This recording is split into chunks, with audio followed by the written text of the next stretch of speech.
Amanda sneered at me when I announced my resignation, and I responded by holding a calm, steady gaze.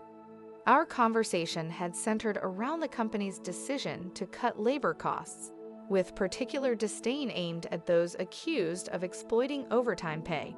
Harry also seemed to enjoy the idea of slashing expenses. A week later, my phone rang nonstop with calls from the company. When I finally answered, the president, with a sharp tone, asked, "Who exactly are you?" I couldn't help but laugh mockingly at the question before introducing myself as Jenna Bennett, a 59-year-old employee who had dedicated 37 years to the company since my college graduation. I explained our company's focus on providing administrative services, particularly for busy company presidents, handling clerical work and specializing in tax matters. I proudly managed 45 clients, a responsibility that had become overwhelming, even with a part-time assistant. Despite the challenges, I couldn't show any sign of weakness. Our clients were long-standing, and their challenges fueled my determination to keep going. As I sat at my desk, the relentless harassment from Harry and Amanda weighed on my mind. Harry, 7 years younger than me and now the head of the tax department, had drastically changed since his promotion 3 months ago. His once polite demeanor had shifted to condescension and constant complaints, making every interaction difficult. Even when I pushed back, he would brush me off, telling me to consult the manual for guidance and warning me against taking unnecessary actions. Amanda, his assistant, joined in the harassment, criticizing my efficiency and mocking my rank-and-file status. Ironically, they were unaware that I had once declined a promotion to department head. Their harassment only intensified. Harry accused me of inflating overtime, calling it wasteful, while Amanda echoed his sentiment, sighing that my constant overtime was dragging down the department's performance. The real reason for my overtime, though, was Harry leaving an entire month's worth of client files on my desk, all due by the end of the month. As I looked at the overwhelming stack of files, I realized many of them had been Amanda's responsibility. I understood then why Harry had been harassing me. They wanted me to retire. My extensive experience and deep knowledge of taxation made me a valuable resource for other members of the department, far more than Harry, whose aloof demeanor made him unapproachable to most, except for Amanda, whose proximity to him seemed strategic. Harry favored younger female employees, and Amanda took advantage of that, hoping to curry favor with him. Despite these challenges, I soldiered on, managing my regular duties and tax declarations. Claiming overtime would only lead to more complaints from Harry and Amanda, leaving me resigned to unpaid extra hours. Then, unexpectedly, I was summoned to the president's office. The company had recently changed leadership after the former president fell ill, and his son, unfamiliar with the inner workings of the company, now took the helm. As I entered the office, Harry and Amanda stood there with smug expressions.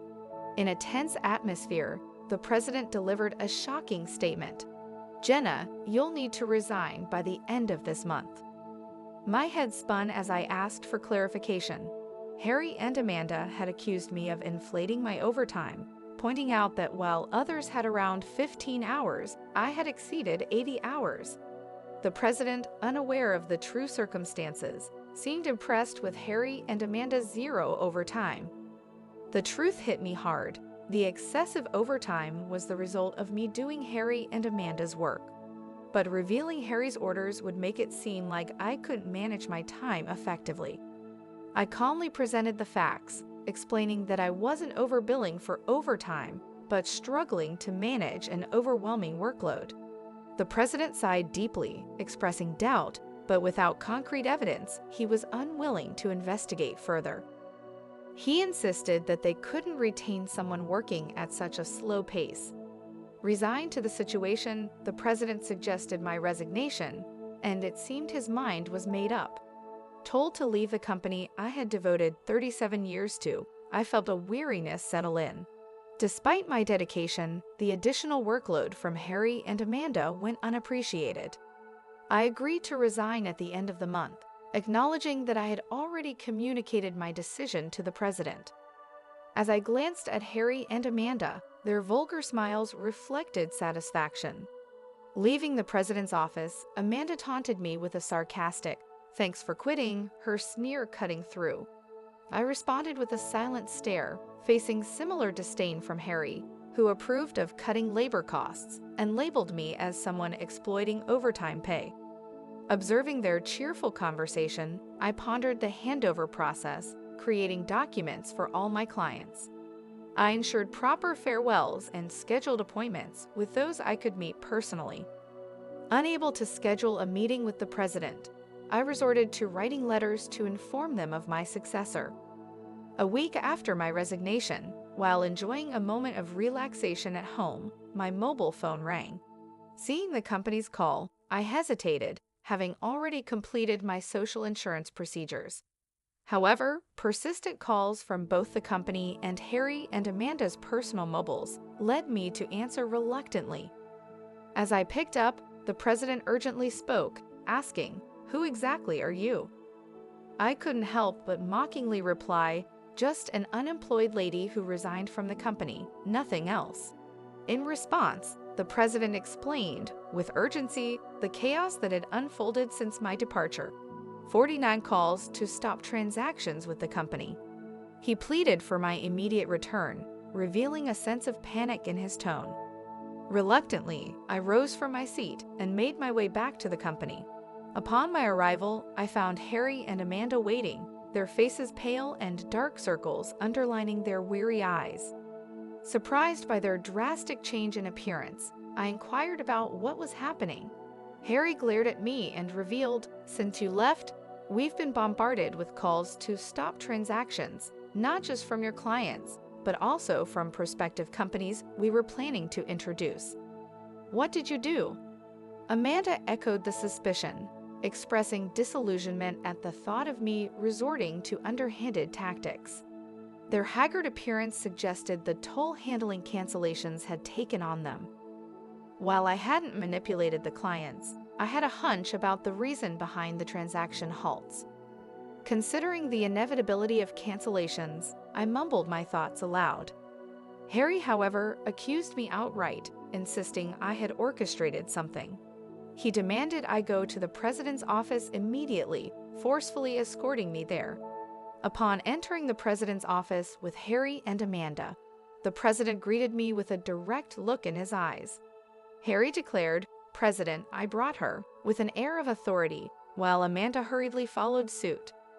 Ignoring their accusatory tone, the president questioned me about the abrupt halt in transactions after my departure. I took a deep breath and explained, "Our clients don't need us to manage their taxes. There are tax accounting firms that offer cheaper services. They stayed with us because of me." Harry snapped back, questioning my self-worth, while Amanda taunted me, both challenging my value to the company. Undeterred, I elaborated on my unique approach, offering tailored tax-saving strategies that resonated with our clients. Harry dismissed it as inefficient, arguing that their manual-based operations were more practical. The president sighed deeply, recognizing the fundamental difference in our approaches. In a serious tone, he said, "Actually," signaling a crucial revelation or decision to follow. I received a surprising call from my father, the former president. It turns out that some clients who had stopped transactions went directly to Dad to negotiate on my behalf. I hadn't anticipated clients going to such lengths for me. Dad emphasized that the tax department thrived because of my contributions. Not only did I manage my clients efficiently, but I also supported my colleagues' clients, possessing knowledge that even Harry couldn't match. Dad disclosed that if I hadn't declined the promotion, I would have held a higher position than a department head by now. The current president expressed regret with a pained expression. Amanda appeared shocked, probably grappling with the idea that I could have been her superior.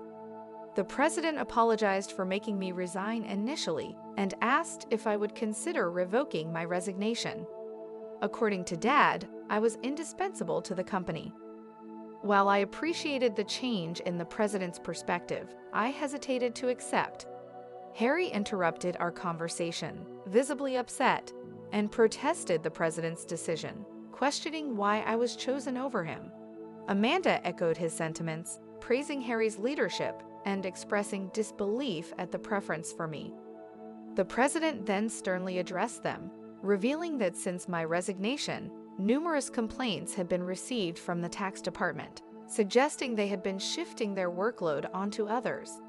Harry's face turned pale as the president exposed the fact that he had been pushing the preparation of client declaration forms onto subordinates, including Amanda's work for multiple clients.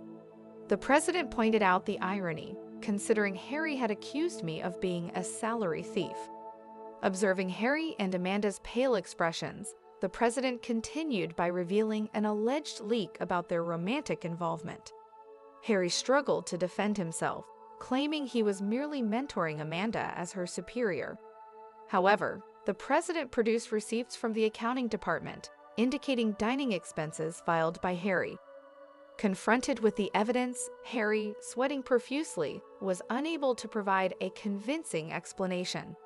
Amanda, too, turned ghostly pale as the president accused them of neglecting their duties, inflating expense claims, and violating company policy by having an affair in the office while being married. In a calm and straightforward manner, the president declared the termination of their employment, effective immediately. Harry and Amanda tried to resist, promising to retract the received claims and pleading for their jobs. "I have a family," Harry desperately pleaded, attempting to reverse his termination. Amanda echoed his sentiments, carefully expressing her fear of being fired. She promised to apologize to me and others for burdening them with work. Realizing the gravity of the situation involving neglect of duties and an affair with a supervisor, and concerned about her reputation, she implored for a second chance. Sensing their desperation, I offered advice. "Why don't you stop resisting? It's undignified," I suggested. Harry glared at me, retorting, "Shut up. What would a single person like you understand?" I sighed, reminding him, "Harry, you were the one who got me fired. It's just karma. What goes around comes around. Why don't you take some responsibility and reflect a bit?"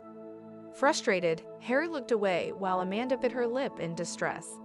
Aware of more details about their misconduct, I turned to the president, asking with a smile, "Shall I share them?"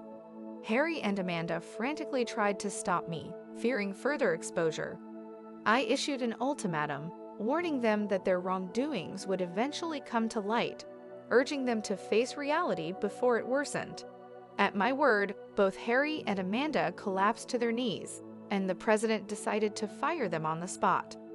Later, I revealed more about their misdeeds, including Harry faking business trips to spend days with Amanda, and their insidious tactics of harassing disliked employees into quitting. Despite my attempts to help those employees, Harry and Amanda's strategies were relentless. They repeatedly reprimanded and pressured employees out of my sight, often assigning sudden tasks with tight deadlines. The resigned employees had initially asked me to keep quiet, but since they were now happily working elsewhere, I decided it was time to speak up. The president, furious at my revelations, expressed anger about cutting Harry and Amanda's final salary. He planned to thoroughly investigate past inflated expense claims. Harry, with tears in his eyes, begged the president not to cut his salary, fearing the impact on his family. As the truth unraveled, Harry's affair with Amanda came to light, leading to Harry's divorce. The two now faced claims for compensation in the divorce lawsuit, marking the consequential aftermath of their actions. I became aware of the situation when Harry reached out to me, seeking assistance in persuading the president to reconsider their firing. Amanda and Harry found themselves in dire straits. Despite their efforts, they struggled to secure new jobs in the tax industry. The industry's close-knit nature meant that word of their misdeeds spread rapidly, making potential employers hesitant to hire them. Desperate for income to cover divorce compensation and living expenses, they resorted to day labor at construction sites, a stark departure from their previous office roles. Amanda would often call me in tears, pleading for help. "Jenna, please help. I only wanted a better life, and I never truly liked Harry," she cried. However, I couldn't ignore the fact that their predicament was a consequence of their own actions. Many, including myself, had been impacted by their behavior. I reminded Amanda that the consequences were a result of her choices. "You can't unring a bell," I told her firmly. Facing hardships was the consequence of her decisions. Amanda's despair echoed through her protests, but despite her regrets, the outcome remained unchanged.